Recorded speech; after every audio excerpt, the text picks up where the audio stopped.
Ils l'ont refait. Comme en 2018, le Maroc vient de décrocher son deuxième titre consécutif dans ce championnat d'Afrique des Nations en venant à bout de la redoutable défense malienne. Après une première mi-temps rude dominée en partie par le Maroc, les deux équipes terminent par un score de parité, 0 but partout. On a vu que le Maroc, avec ses attaquants vedettes, notamment El Kabi et Raimi, n'ont pas réussi à trouver la profondeur et donc à mettre en danger l'équipe malienne qui est plutôt bien en place. Maintenant, la petite crainte, c'est que essoufflé, peut-être en deuxième période et avec l'expérience des Marocains, qu'ils n'arrivent pas à faire la différence. La deuxième mi-temps entamée, c'est donc à la 68e minute que le Maroc ouvre la marque. 10 minutes plus tard, les Maliens verront leur espoir s'écouler par ce deuxième but d'El Kabi de la tête. Le Mali, pour la deuxième fois en finale, après celle de 2016, face à la RDC, n'a toujours pas remporté le titre. On aurait assisté à une très belle finale aujourd'hui si l'arbitrage et le VAR n'avaient pas gâché cette fête. C'est dommage de le dire. On a vu deux très belles équipes, l'équipe du Mali et l'équipe du Maroc. C'était un très beau duel, un match engagé, un match technique, un match physique, tactico de la part des deux entraîneurs. Jusqu'ici invaincu, le Maroc inscrit son nom en lettres d'or dans cette édition et repart avec plusieurs titres, donc le meilleur joueur, le meilleur gardien, le meilleur buteur. Il rejoint les Léopards de la République démocratique du Congo avec 2 trophées dans cette compétition. Pour chaque match du championnat d'Afrique des Nations de football, un joueur a été distingué par un trophée le consacrant comme meilleur joueur de la rencontre. C'est l'homme du match. Pour que ce joueur soit élu, un véritable travail se fait en amont. Ce rôle est dévolu à une commission dénommée Groupe d'études techniques qui est composée d'anciens joueurs et d'entraîneurs actuels. Ici, une seule consigne, pas de favoritisme.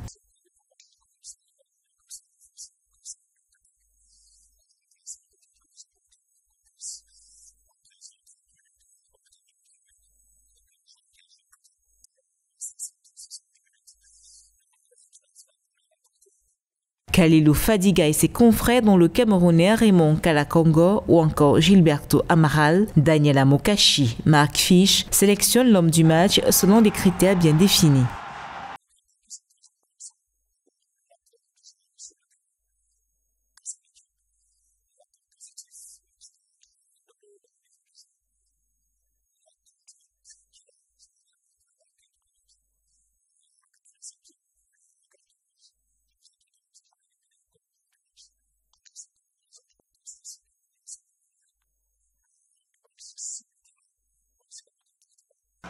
Pour des circonstances exceptionnelles, la commission doit garder la même rigueur pour garantir l'objectivité du choix final.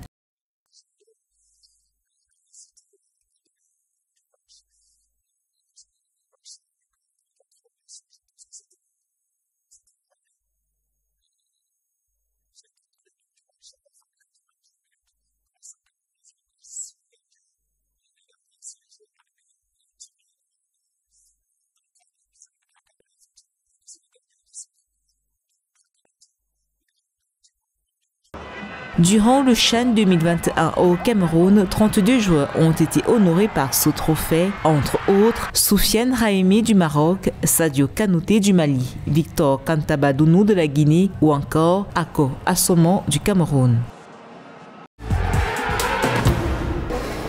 Les moments fous de foot se partageaient entre plusieurs parieurs fans de football durant le championnat d'Afrique des Nations. Ici, les paris sportifs n'ont rien à voir avec la chance. Claude est une combinaison de parieurs fous, génie de calcul et fan de football. Pour son 11e pari depuis le début du CHAN, Claude se rend dans cet espace situé dans la fan zone de Yaoundé pour faire sa mise. Que ce soit le sport, le rang, le tennis, je parie sur tous les sports. Dans cette salle, les parieurs font le pied de grue. Sous anonymat, ce jeune parieur appelé Bertino pour la circonstance est présent depuis les premières lueurs du jour. Il compte revenir sur les mises perdues la veille. Bon, durant le CHAN, ça a bien commencé. Comme nous sommes les joueurs, on ne joue jamais les buts dans les matchs, on bloque tous les no-goals.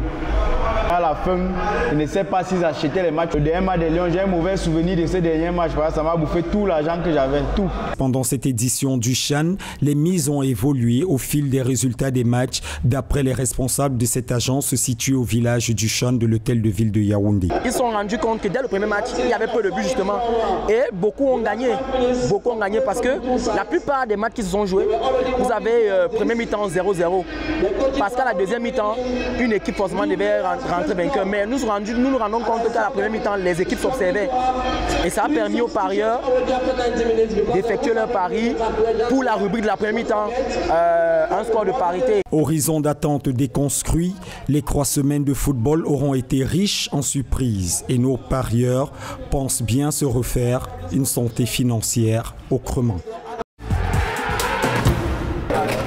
Il se nomme Hervé Ntan, 1,65 m, la trentaine entamée. Le jeune homme est un jongleur professionnel. N'ayant pas réussi le pari d'être footballeur, c'est dans les rues de Douala, capitale économique du Cameroun, que Hervé trouve sa voie. Grâce à sa persévérance et son ardeur au travail, le natif de la ville de Nanga et Boko dans le département de la Haute-Sanaga est une figure de proue de l'équipe nationale de jongleurs du Cameroun. Je prenais le jongleur, c'est comme les Blancs. Le foot, comme il n'avait pas un soutien, moi, je jonglais le ballon simplement.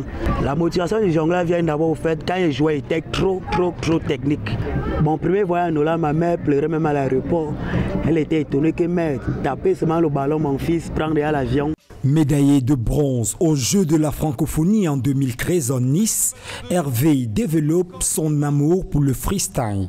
Depuis 14 ans, l'athlète ne se sépare quasiment jamais de son ballon, jongle et invente des nouvelles figures. Je suis un médaillé de la discipline, mais je suis content déjà parce que vous voyez par exemple comme en France.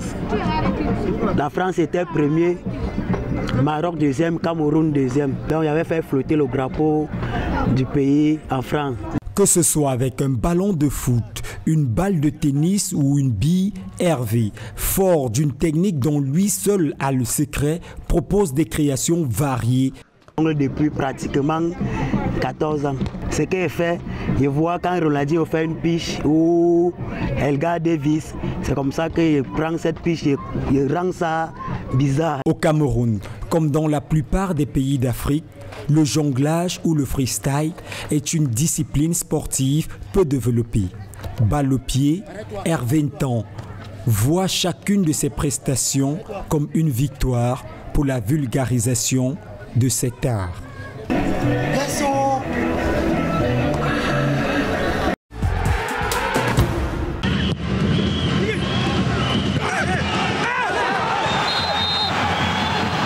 Ayoub El Kaabi réussit l'ultime gâchette de ce CHAN 2020.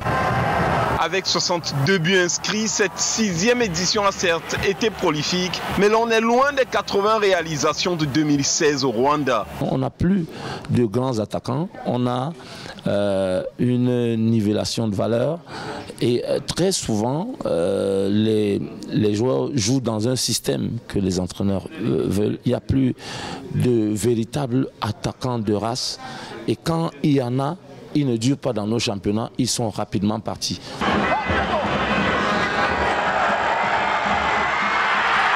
Avec 5 buts, le Marocain Soufiane Raimi termine soulier d'or et meilleur joueur du tournoi. Le royaume chérifien conserve sa couronne, ramène également le gant d'or et la tunique de meilleure attaque avec 15 buts. Je vois une équipe très complète.